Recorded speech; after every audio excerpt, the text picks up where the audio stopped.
O senhor tem um cartãozinho, caso eu queira ir a outros lugares? Mas é pra já, meu galo. Aqui, ó, Tenório Fagundes, a serviço da nossa gente. Eu sabia, che, sabia! Aquele outro lá me enganou com o nome do tal de Betinho, sei lá. Mas esse taxista aqui, che, esse aqui é o que vai salvar a história.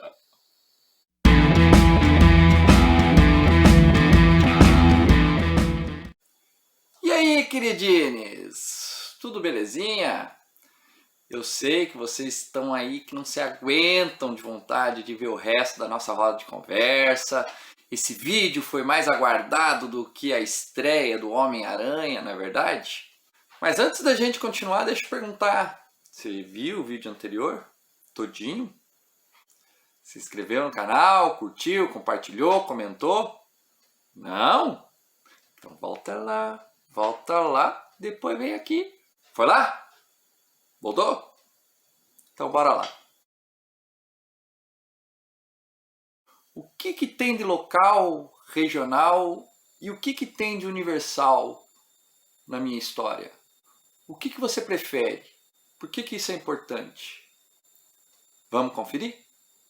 Tem uma pergunta aqui no chat. Acho que essa é difícil de responder. E o que te fez começar a escrever o livro? Porque eu arrumei um problema quando eu cheguei com esse livro em casa, né? Eu cheguei em casa e disse, ó, filho, o livro do professor José Luiz. Ué, mãe, por que tu nunca escreveu? E aí eu fiquei sem resposta, né? Sabe que a minha filha chegou na escola mostrando o livro para os professores, e aí a professora de música falou, mas teu pai é professor? Sim, ele é professor de português. Ah, então tá explicado. Aí quando ela chegou em casa que ela contou a história, aí eu falei para ela, e você não perguntou para a professora quando é que ela lançou o primeiro álbum dela? Porque parece que, por ser professores, a gente tem o dom, né, de fazer e acontecer, e às vezes não é bem por aí, né? Eu conheço muitos professores que gostam mesmo de estar na sala de aula, não gostam tanto do escrever, né?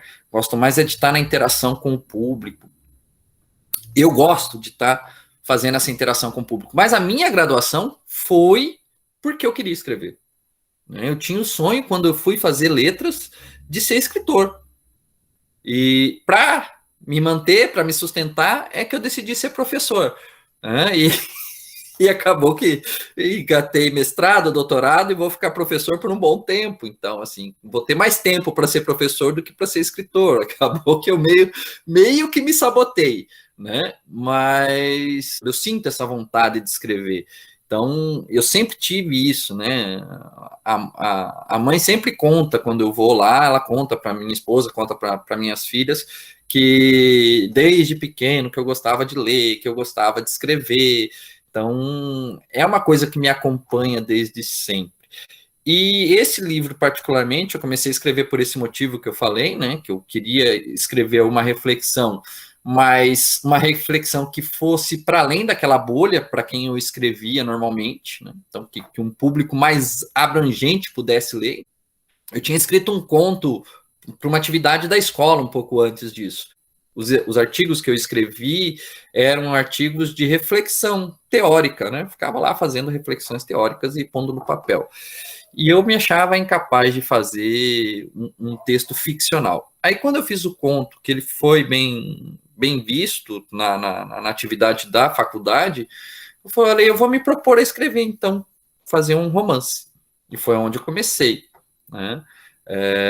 Em questão de 1 ano e meio, 2 anos, eu terminei o livro, mas aí eu comecei o mestrado e falei, bom, vou acompanhar aqui no mestrado agora, daí, conforme for, eu vou publicar. E nesse meio tempo eu dei o livro para o meu orientador, e ele fez uma crítica sobre o livro, algumas críticas sobre o livro e tal, né, disse que no todo estava muito boa a história e tal, mas que tinha muitas coisas que eu tinha que observar e tal, e ele é membro do Instituto Estadual de Literatura, me fez abrir os olhos para muita coisa que tinha ainda errada no livro e tal. Então, eu me aprofundei mais e fui... Por isso que eu levei 9 anos escrevendo esse livro, porque eu fui me aprofundando mais na arte, porque é uma arte escrever, né? Não é assim, simplesmente eu tenho uma ideia e eu vou lá e escrevo e tal. É muito bom para começar, né? Você coloca lá, é o que eu estou falando para os meus alunos que eu estou trabalhando em redação com eles.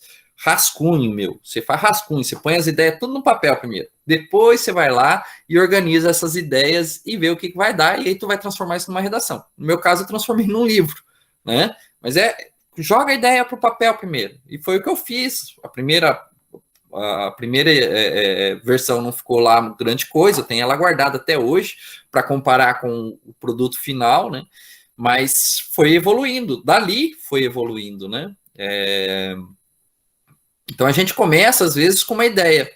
E foi com o que eu comecei. E na maioria das vezes a gente acaba abandonando essa ideia. Eu é que fui teimoso e não abandonei. Não abandonei, eu fui até o final.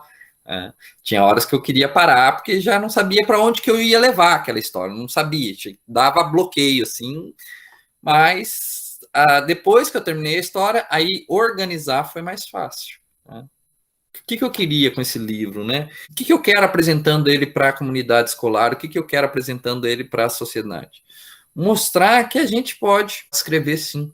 É um trabalho, né?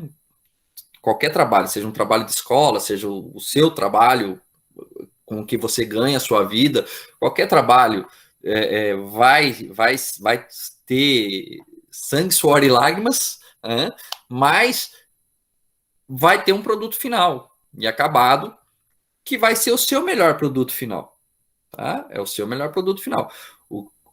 Depende de ti ir aprimorando esse trabalho, ir aprimorando esse produto, até que ele fique do jeito que você se sinta satisfeito, satisfeita com o que você produziu. Tá? Mas não vai acontecer se não houver dedicação. Se você não se dedicar, não vai sair. Eu tenho uma história muito legal para pôr no papel e tal. Muita gente me pergunta qual é o nome da editora, se eu tenho contato da editora. Isso é fácil da gente providenciar. Agora, a história só vai ficar legal mesmo quando eu me dedicar realmente a ela e eu colocar minha alma naquilo que eu estou fazendo. Zé, eu tenho aqui me chamou muita atenção na primeira página, ali já algumas escolhas, tu falaste antes ali da bolha, né? Tentar sair da bolha. E na primeira página ali a gente já percebe uma linguagem mais informal, o tu com o verbo conjugado na terceira pessoa, bem como a gente fala aqui no Rio Grande do Sul, porque eu aqui já pensando, né, como a professora de português, tem toda a questão do enredo, mas eu fico imaginando os pequenos detalhes, né, aquelas escolhas dos pequenos detalhes que envolve a publicação de um livro. E lá no meio do livro já alguns termos me chamou bastante atenção, brigadiano, porque se é um livro que sai do estado, já precisa aí de um dicionário de gauchês para procurar o que é brigadiano, que é uma expressão utilizada, acho que só aqui, não sei se em Santa Catarina eles ainda utilizam o brigadiano, mas passou dali, com certeza já não utiliza mais. E essa questão assim da linguagem, do uso dos termos, porque ele é muito regional, a gente se identifica muito, ele passa em São Leopoldo, ele tem aqui a nossa região, né, ambientado aqui, o linguajar é nosso, a gente se vê ali falando. Então, como é essa escolha e por que vocês optaram por esse caminho? Ótima pergunta. É uma pergunta que eu confesso que nunca parei muito tempo para pensar, mas vou tentar elaborar uma resposta aqui, porque, de fato, né, como professor de literatura, a gente encara os alunos tendo dificuldade com a leitura, e a principal dificuldade é que não consegue se identificar. E não consegue se identificar por quê? Porque são livros, em sua maioria, escritos ou na língua carioca ou na língua paulista, né? Então, são livros escritos para outros públicos, né? Inclusive economicamente.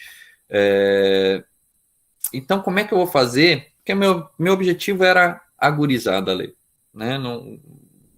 Que bom que o público adulto abraçou e gostou da obra, mas o meu objetivo era chegar na gurizada.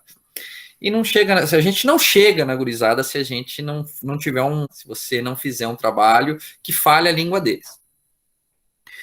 Então, eu faço questão de tornar evidente a diferença entre a linguagem do narrador e as falas, os diálogos.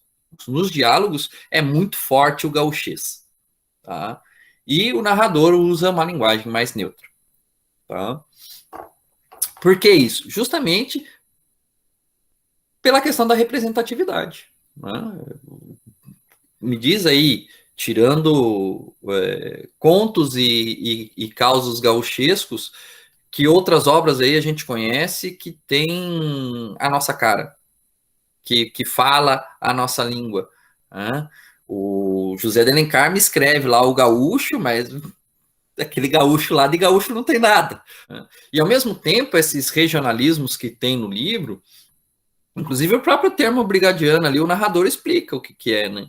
Ele explica por quê? Porque eu sei que gente em outros estados vai ler, né? Não faz muito tempo eu mandei uma remessa aí para Rondônia, por exemplo, outra para Rio Grande do Norte. Então, eu sei que públicos em outros locais vão ler.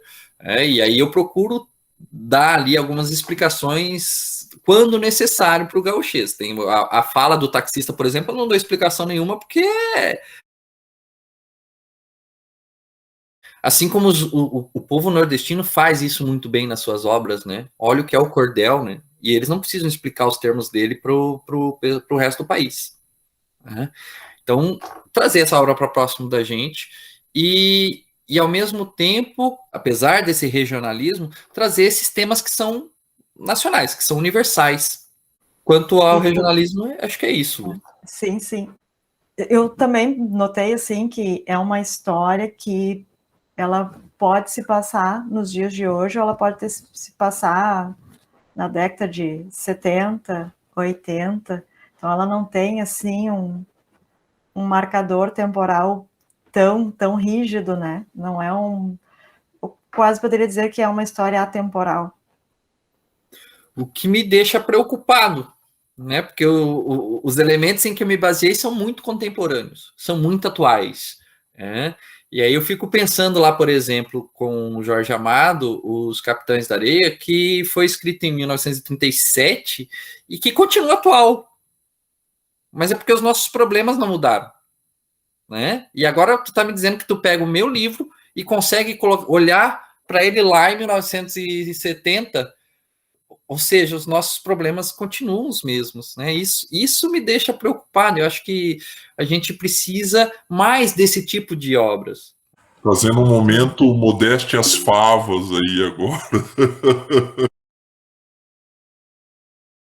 Obras que não ficam ali em cima do muro e com medo e com tato para se posicionar, né? Para colocar a realidade como ela é.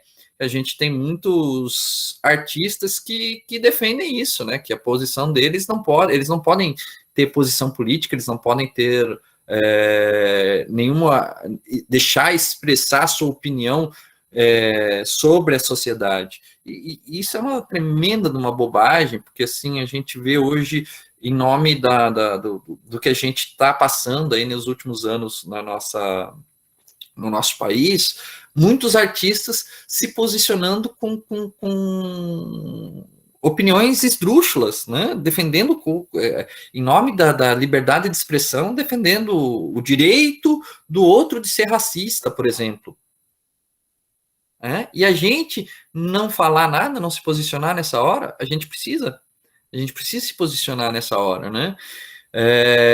E que bom que dá para perceber essa atemporalidade na obra, né? Mas que bom também se a gente conseguir perceber que essa obra é um grito de socorro. O nome do livro é Vida em Abundância, a gente vê falar muito de morte ali, né, no livro. Parece um paradoxo, mas é justamente para se questionar onde que está essa vida em abundância. Como é que a gente chega nessa vida em abundância?